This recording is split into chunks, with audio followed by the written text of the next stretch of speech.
Hey YouTube, Matches 860.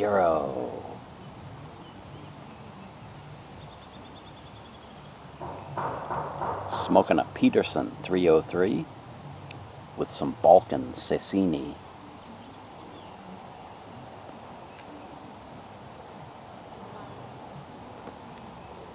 Talking today a little bit about my relationship with the sinking of the Titanic. And if you look at old photographs of especially the crew of the Titanic, this particular shape of pipe was pretty popular back then.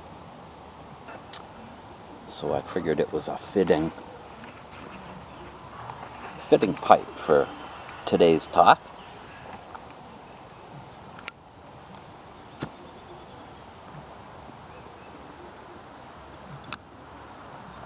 I can remember growing up, we didn't get a whole lot of movies on TV. In fact, we only had 3 television stations back in the late 50s and early 60s.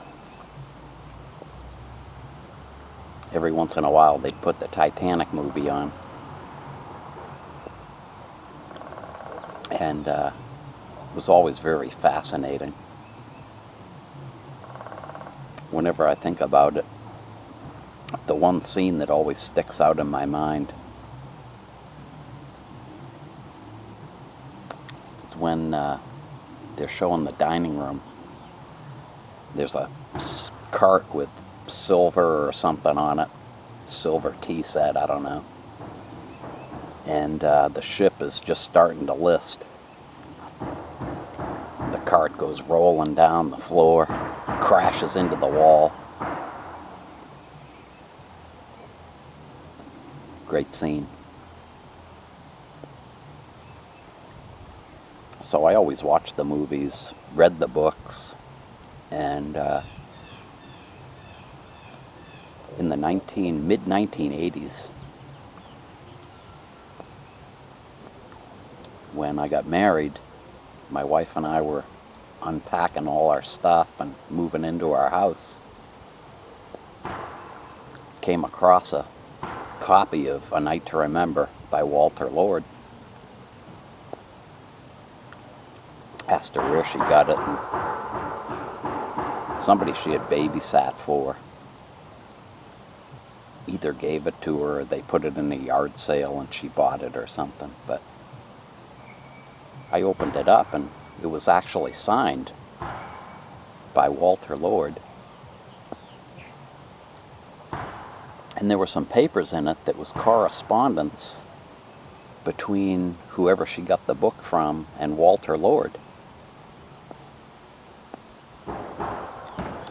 I was reading some of the stuff and had questions about some of it.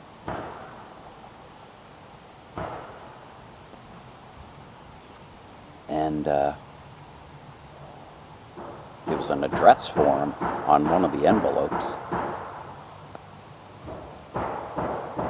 One night I had too much time on my hands and I called information to see if I could get a phone number. Lived in New York. And sure enough, he was still at the same address there. The operator says, "You want the phone number?" I was like, "Yeah, why not?" That night I figured if I didn't make the phone call right then, I was never going to make it. Called him up. What a thrill. We talked for like 20 minutes and he was explaining all this stuff that I had questions about.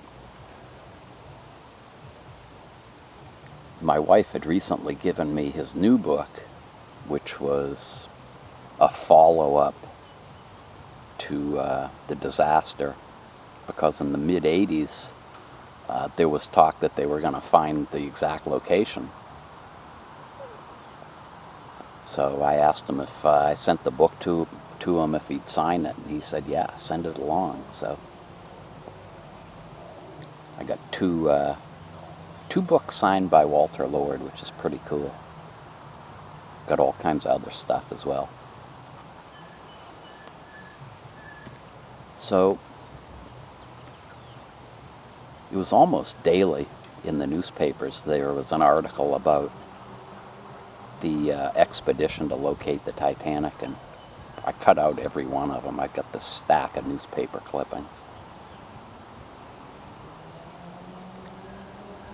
And I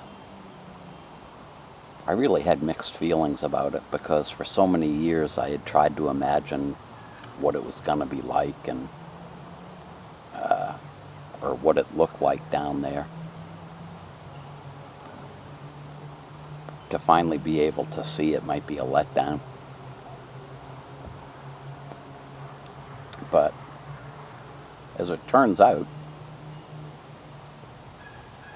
so many more questions were answered and questions were generated when they did find it. Of course, there was always controversy over whether it really broke up when it sank, or there was a theory that if it did break up, it didn't break up until it was on its way to the bottom. And really interesting stuff.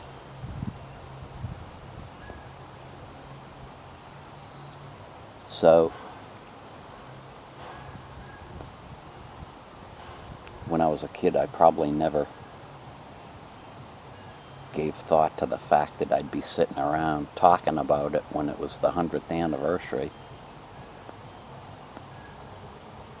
But here I am.